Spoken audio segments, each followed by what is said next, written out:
dan subscribe supaya video saya selanjutnya teman-teman tidak ketinggalan. Terima kasih, langsung saja. Check it out.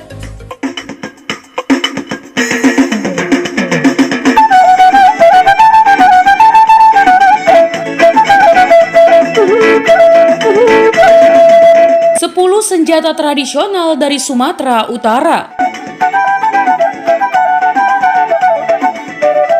Yang pertama, pisau gajah dompak. Ya, pisau gajah dompak merupakan pusaka kerajaan Batak yang memiliki peran penting dalam perkembangan kerajaan. Senjata itu hanya boleh dipakai dalam kalangan raja-raja karena merupakan sebuah pusaka, teman. Senjata ini tidak diciptakan untuk membunuh atau melukai orang lain. Ya, namun diyakini benda pusaka ini memiliki kekuatan supranatural yang akan memberikan kekuatan spiritual kepada pemiliknya. Pisau gajah dompak terdiri dari dua kata. Pisau, yang artinya pisau, fungsinya untuk memotong atau menusuk.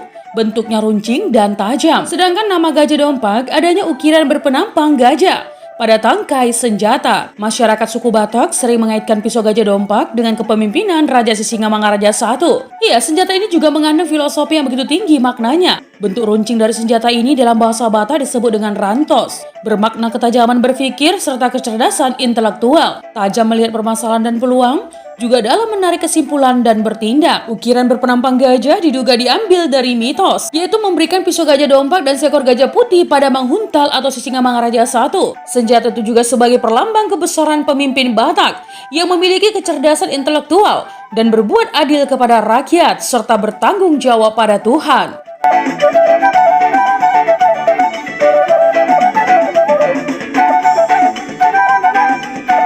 Yang kedua, tongkat tunggal Panaluan.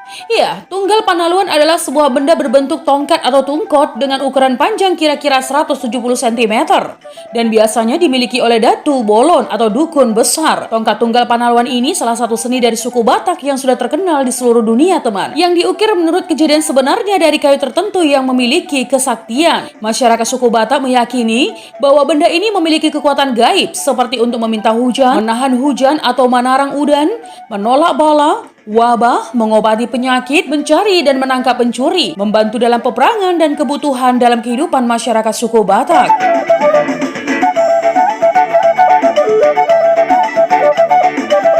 Yang ketiga, hujur siringgis. Ia merupakan senjata tradisional berupa tombak yang dipergunakan oleh masyarakat Batak dalam berperang. Selain itu, kegunaan lainnya yaitu sebagai tombak kecil untuk membuka mata air. Merujuk pada beberapa sumber, senjata tradisional ini merupakan senjata yang pertama kali ditemukan dan diyakini sebagai senjata utama para prajurit kerajaan Batak pada masa silam. Material senjata ini terbuat dari kayu yang ringan tetapi kuat dengan bilah pisau berbentuk runcing yang terbuat dari bahan logam di bagian ujungnya.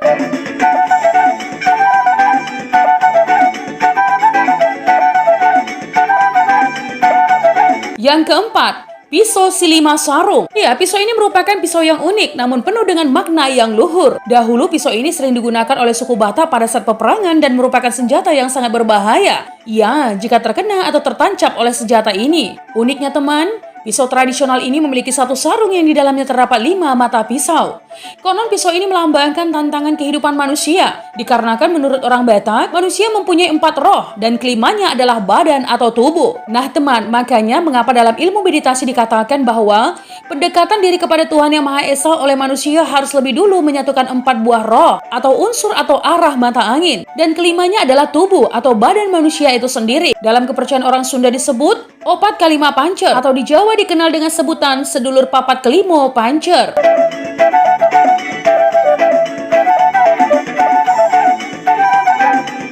Yang kelima, pisau sitolu sarung. Ya, nama pisau sitolu sarung berarti di dalam sarung terdapat 3 buah mata pisau. Tidak hanya itu, teman, nama sitolu juga melambangkan bahwa kehidupan orang Batak menyatu dengan 3 benua. 3 benua yang dimaksud yaitu benua atas, benua bawah, dan benua tonga. Juga melambangkan Debatana Tolu, Batara Guru yang merupakan kebijakan, Batara Sori yang merupakan keimanan dan kebenaran, serta Batara Bulan yang merupakan kekuatan yang menyertai orang Batak dalam kehidupan sehari-hari.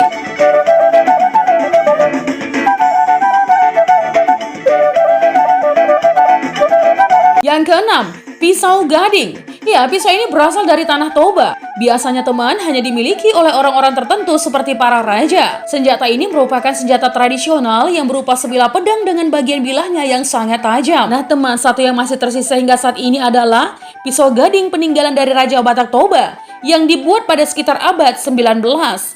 Bahan-bahan yang digunakan untuk membuat senjata ini sangat langka teman. Karena itulah senjata ini sangat sulit ditemukan. Bahannya sendiri terdiri dari kayu, rotan, dan gading dengan panjang seluruhnya sekitar 66 cm dan panjang pisaunya sekitar 48 cm. Tak hanya itu teman, senjata pisau gading umumnya mengandung racun yang mematikan. Racun yang dibuat dalam pisau atau parang tersebut sangat cepat bereaksi merangsang otak dan jantung, menjadikannya lemah hingga sangat berbahaya bagi musuhnya. Racun yang disebut dengan racun nipu dioleskan di ujung sisi tajam yang berlekut.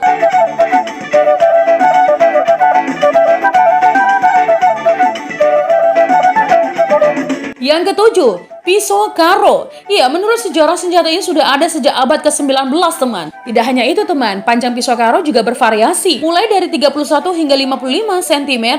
Untuk pegangan pisau ini terbuat dari kayu rotan dan gading, serta sarungnya ditutupi oleh bahan perak dan suasa atau logam campuran emas dengan tembaga. Nah, jika pisau gading dibuat dari gading gajah yang diukir, pisau karo justru hanya dibuat dengan kayu dan tanpa ukiran. Keunikannya terletak pada ujung pegangan yang bercabang dan sarungnya yang dilengkapi dengan perak dan suasa sebagai pamor.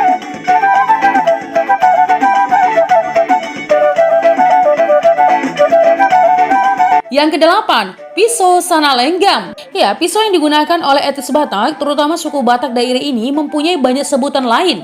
Di antaranya pisau Sinalenggan, pisau surik Sinalenggan, dan Sanalenggam. Ya, dahulu senjata tradisional ini digunakan sebagai alat berburu atau alat bertahan diri ketika sedang berperang. Tetapi kini beralih fungsi teman, menjadi benda atau senjata pusaka. Nah, keunikan dari senjata tersebut terletak pada gagangnya yang terbuat dari kayu yang diukir.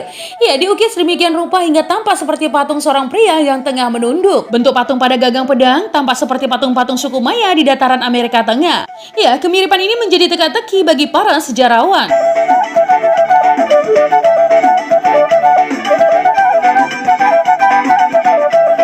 Yang kesembilan, pisau Toba. Pisau ini dibuat dari besi, kayu, dan kuningan. Pertama kali dibuat pada abad ke-19. Sesuai namanya teman, senjata tradisional Sumatera Utara ini berasal dari budaya masyarakat Batak Toba. Ya, bentuknya lebih kecil dibandingkan pisau Batak lainnya. Gagangnya melengkung ke dalam untuk memudahkan penggunanya saat memegang.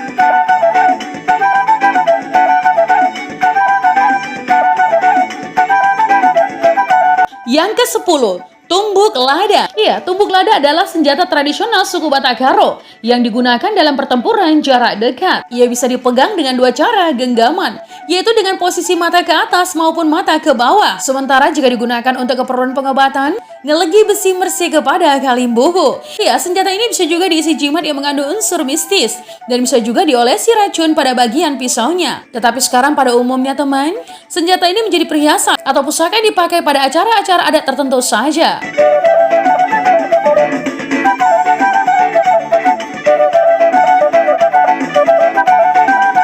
Nah teman, itu tadi adalah 10 senjata tradisional Sumatera Utara. Jika ada kesalahan dalam penyampaian sejarah, mohon dimaafkan ya teman. Untuk kritik dan saran yang membangun, langsung saja tinggalkan di kolom komentar. Menjadi bijak, menjadi cermat itu penting. Terima kasih teman.